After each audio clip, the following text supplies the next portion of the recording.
Waduh, di mana-mana airnya habis. Bagaimana ini? Padahal udah masuk waktu sholat, dan kita butuh air untuk berwudu.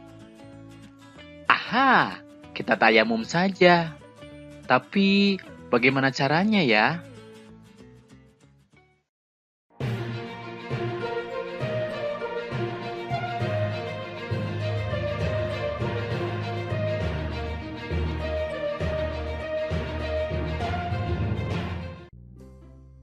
Assalamualaikum warahmatullahi wabarakatuh.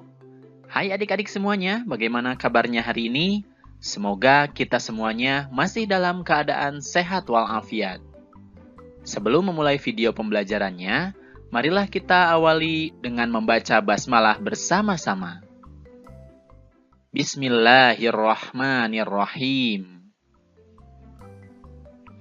Nah adik-adik, dalam video pembelajaran kali ini, kita akan belajar tentang tata cara tayamum. Semoga dengan kalian menyimak video pembelajaran ini, kalian bisa memahami dan juga mempraktekkan tata cara tayamum yang benar. Ayo kita belajar bagaimana cara tayamum. Nah adik-adik, sebelum belajar tata cara tayamum, kita harus mengetahui terlebih dahulu apa sih itu tayamum. Secara bahasa, tayamum artinya adalah menyengaja atau bermaksud. Sedangkan secara istilah, tayamum artinya adalah cara bersuci dengan mengusap wajah dan kedua tangan dengan menggunakan permukaan bumi yang bersih. Nah, tayamum ini merupakan keringanan yang Allah berikan bagi orang yang kesulitan mendapatkan air atau bagi orang yang tidak diperkenankan menggunakan air karena sakit. Tayamum juga dilakukan sebagai pengganti dari wudhu atau mandi wajib. Nah, hukum dan beberapa ketentuannya tercantum dalam Al-Quran. Bismillahirrahmanirrahim. Jika kamu sakit atau dalam perjalanan, atau kembali dari tempat buang air atau kakus, atau menyentuh perempuan, lalu kamu tidak memperoleh air, maka bertayamumlah dengan tanah yang baik atau bersih. Sapulah mukamu dan tanganmu dengan tanah itu. Quran Surat An-Nisa ayat 43. Nah adik-adik, kemudian kita akan membahas syarat diperbolehkannya tayamum. Apa saja sih hal-hal yang memperbolehkan kita untuk melakukan tayamum? Yang pertama adalah telah masuk waktu sholat. Ketika seseorang hendak melaksanakan sholat zuhur misalnya, maka dia hanya boleh melaksanakan tayamum ketika sudah masuk waktu zuhur. Jika belum, tayamum yang dilakukan tidak sah meskipun cara yang dilakukannya sudah benar. Kemudian yang kedua adalah tidak ada air. Tentu sebelumnya kita harus mencari air ketika waktu sholat sudah masuk.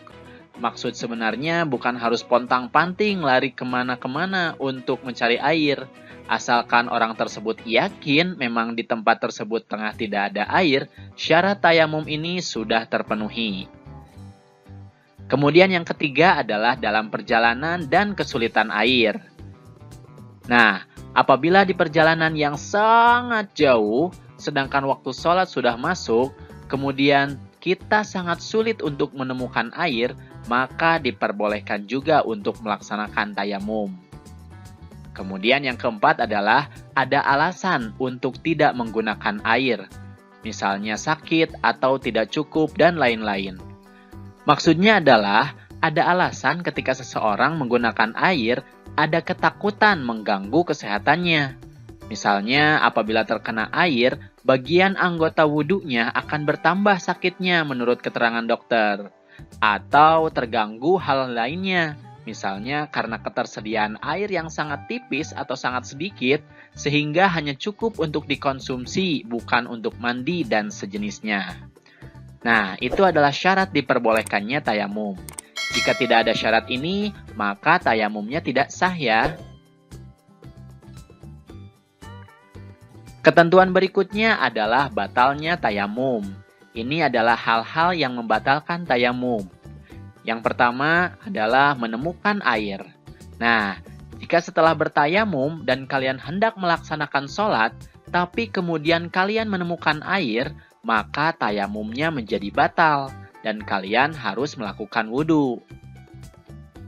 Kemudian yang kedua, ada perkara yang membatalkan wudhu. Di antaranya adalah keluar hadas kecil dan besar. Contohnya buang air kecil dan besar, buang angin, dan lain sebagainya. Setelah itu berarti kalian batal tayamumnya. Yang ketiga adalah murtad, artinya adalah keluar dari agama Islam. Jadi jika kalian keluar dari agama Islam, maka tayamumnya pun batal. Nah, itulah adik-adik beberapa ketentuan tentang tayamum. Kalian harus mengetahuinya terlebih dahulu sebelum melakukan tayamum tersebut. Oke adik-adik, sekarang kita akan mulai belajar bagaimana tata cara tayamum. Nah, tata cara tayamum adalah sebagai berikut. Sebelumnya, siapkan tanah berdebu atau debu yang bersih. Ulama memperbolehkan menggunakan debu yang berada di tembok, kaca, atau tempat lain yang dirasa bersih. Kemudian selanjutnya disunahkan menghadap kiblat. Jadi kalau bisa, kalau kalian tahu arah kiblat, tayamumnya menghadap ke kiblat ya. Nah, cara yang pertama adalah letakkan kedua telapak tangan pada debu. Dengan posisi jari-jari kedua telapak tangan dirapatkan, dalam keadaan tangan masih diletakkan di tembok atau di debu tersebut, lalu ucapkanlah basmalah dan niat seperti berikut.